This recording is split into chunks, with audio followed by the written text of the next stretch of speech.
న్యాయంగా అతను చేసిన అబద్ధం ఎవరైనా నోరెత్తి చెప్పానండి. ఆ ప్రతాప్ రెడ్డి గారిని చెప్పానండి.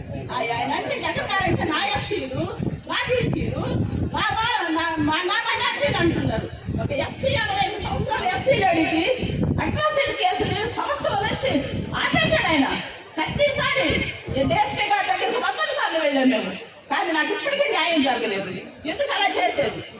ఎక్కడ ఎస్సీలకు న్యాయం జరుగుతుంది? నా ఎస్సీలు, నా బీసీలు, ఆయన ఎస్సీలు చెప్పండి. రాష్ట్రంలో ఎస్సీలకు ఎక్కడ న్యాయం జరగడం లేదు. నిజాలు చెప్పండి. ఈరోజు కృష్ణారెడ్డి గారు మాట్లాడిన ప్రతి మాటలో న్యాయం ఉంది. ఆయన మాట్లాడిన ప్రతి మాట ప్రతి ఒక్కరు గుండెకి తగలాలి.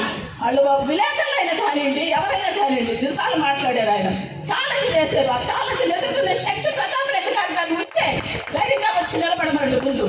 ఈరోజు 30 సంవత్సరాలు ఆదాయిస్తూ 30 సంవత్సరాలకు రాజకీయ ఇదిలో ఉన్న నేను ఈరోజు నన్ను గుర్తించలేదు. ఎందుకు గుర్తించలేదు?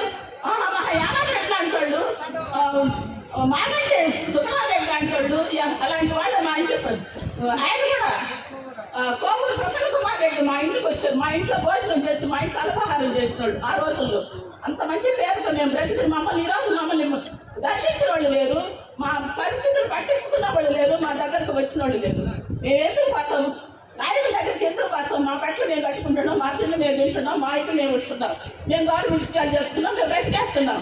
మాకు కష్టం వచ్చినప్పుడు, సమస్య వచ్చినప్పుడే వాళ్ళ దగ్గరికి పోతాం.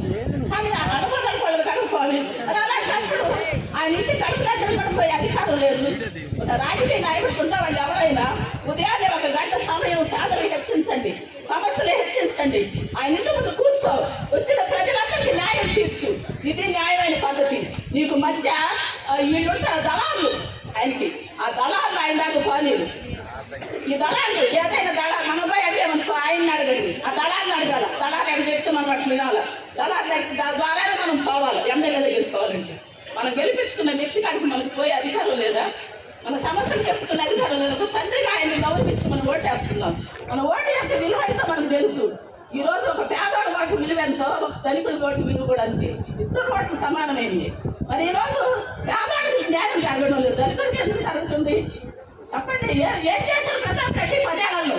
కావాల రోడ్లు బాగున్నాయా చెప్పండి? ఏ రోడ్డుకి వెళ్ళండి, ఏ రోడ్డుకి వెళ్ళండి, పాలవారి నుంచి కొడితే ఒక టైం కట్టుకుంది. తుమ్మలపెంట రోడ్డు ఈ రోజు సరైన దారి లేదు. తుమ్మలపెంట రోడ్డు బాగుందా? ఒక్కసారి గమనించండి, మీరే వెళ్ళించండి. అంటే జగన్మోహన్ రెడ్డి గారు చేసే వీళ్ళు చెప్పుకోవడం కాదు. నీ వరకు నువ్వేం చేసావు కావాలకి? నీ వరకు ఎంతవరకు చేస్తావు నువ్వు చెప్పు. నీ వల్ల ఏం జరిగింది కావాలి చెప్పు. కావాలి ప్రజలకు ఏం జరిగింది చెప్పు. రోడ్లు బాగుపడ్డాయా? మనుషులు బాగుపడ్డారా? రౌడీసాలు తప్ప వేరేది లేదు. మీ స్వార్థం మీరు సంపాదించుకోరు. ఈ రోజు ప్రతాప్ రెడ్డి కింద ఉన్న మనిషికి ఏ ఉద్యోగం సద్యోగం లేదు, కానీ ఆయన కింద దళాలు ఒక్కొక్కరు 50 కోట్లు సంపాదించుకున్నారు. ఎలా వచ్చింది వాళ్ళకి సంపాదన? మరి మేము ఇంత సంపాదించింది కష్టపడి వచ్చి పైకి వచ్చిన వాళ్ళకి మాకు లేని సంపాదన వాళ్ళకి ఎలా వచ్చింది? ఈరోజు వాళ్ళ అన్నదండల్లో మేము ఉండాలా? వాళ్ళ కాళ్ళకి చెప్పుల్లాగా ఉండాలి. ఈరోజు నేను కృష్ణారెడ్డి గారికి వస్తుంటే ఎన్ని ఫోన్లో పోవద్దని, అని నేను వచ్చి 30 ఏళ్ళ తర్వాత నా ఇల్లు వదిలిపెట్టి ఈ వయసులో నేను బయటకు వచ్చాను. ఎందుకో తెలుసా? ఆయన చేసిన అనేక కార్యక్రమాలు నేను చూసి, ఆయన కార్యక్రమాలు విన్నాను. ఈరోజు నీకు 10 రూపాయలు ఉండొచ్చు, ఒకటి 10 రూపాయలు ఇస్తారేమో. ఎంతమంది భోజనం చేస్తున్నారు, ఎన్ని అన్నదానాలు, చిన్న విషయం అన్నదానాలు. ఎంతమంది అన్నారు నేను కావాలి నుంచి నేను విన్నాను. ఎంతోమంది బండ్ల మీద వచ్చి తినిపోతున్నారు. ఎన్ని రోజుల నుంచి అన్నదానాలు చేస్తున్నారు. మా ఇంటికి మొన్న రోజు వచ్చాడు, ప్రతి వ్యక్తిని పరామర్శించాడు.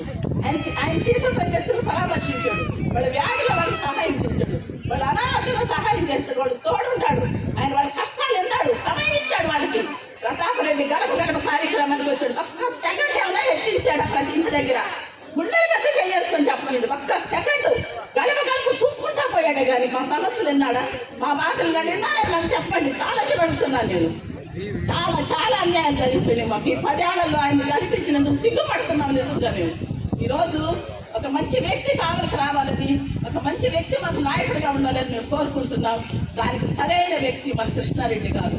ఆయన్ని అభిమానించి ఏదో ఇళ్ళు వదిలి బయటికి రాని నేను ఈరోజు ఆయన అభిమానించిన సమయం ఇక్కడ కూర్చున్నాను. నిజంగా మీరందరూ నిజంగా మంచి మనసు కలిగిన వాళ్ళు అయితే ఇప్పుడు సార్ మాట్లాడిన ప్రతి మాటను ప్రజల్లోకి తీసుకెళ్ళండి. ప్రజల్లోకి తీసుకెళ్ళి ప్రజలకి చెప్పండి ఎవరు అన్యాయస్తులా ఎవరు న్యాయవస్తులా అనేది ప్రజలకి చెప్పండి. ఎప్పుడు ధర్మమే గెలవాలి, అది గుర్తుపెట్టుకోండి. అన్యాయం గెలిస్తే ప్రజలు పాడైపోతారు, ప్రజలు ఇబ్బందులు పాలవుతారు. న్యాయాన్ని గెలిపించండి, అన్యాయాన్ని ఎదిరించండి. ఇదే నేను కోరుకుంటున్నాను. అటువంటి మహానీయుడు మనకి వి. కృష్ణారెడ్డి గారు రావడం అనేది నిజంగా నేను ఇన్ని రోజులు ఆలోచించి అన్నీ తెలుసుకొని నేను ఈరోజు 30 సంవత్సరాల తర్వాత నా ఇంట్లో నుంచి బయట పెట్టి ఇక్కడికి నేను రాగలిగాను. ఈ పార్టీలో నేను చేరడానికి నాకు వాళ్ళు చేసిన విముఖతే నన్ను ఇక్కడికి చేర్చింది. డిప్యూటెడ్ కౌన్సిలర్ కాంగ్రెస్ పార్టీ తరఫున పోటీ చేసి ఇప్పటి వరకు వైసీపీలో కొనసాగి తెలుగుదేశం పార్టీ పట్ల కృష్ణారెడ్డి పట్ల ఆకర్షితులై ఈరోజు ఆమె తెలుగుదేశం పార్టీలో చేరుతున్నందుకు బాబు ఇట్లా ఉంది, నేనేం చేయాలా, రావచ్చా రాకూడదా, కృష్ణారెడ్డి గారిని కలవాలా, మీ అందరి సహకారాలు ఎలా ఉంటాయి అని నేను అడిగాను. ఈరోజు నేను మా ముస్లిం సోదరుల దగ్గరికి వెళ్ళాను. గౌస్ భాష ఎక్కడున్నాడు? ఈరోజు మా 10వ వార్డులో ముస్లిమ్స్ జనాభా ఎక్కువ. ఈరోజు నేను మరి సంప్రదించినప్పుడు అమ్మ వాళ్ళప్పుడు నీకు చేయలేకపోయావు, ఈరోజు ఖచ్చితంగా నీకు మీ పక్షాన నుండి మేము చేస్తామన్నారు. వాళ్ళ బాధలు వినండి. గౌస్ భాష గారు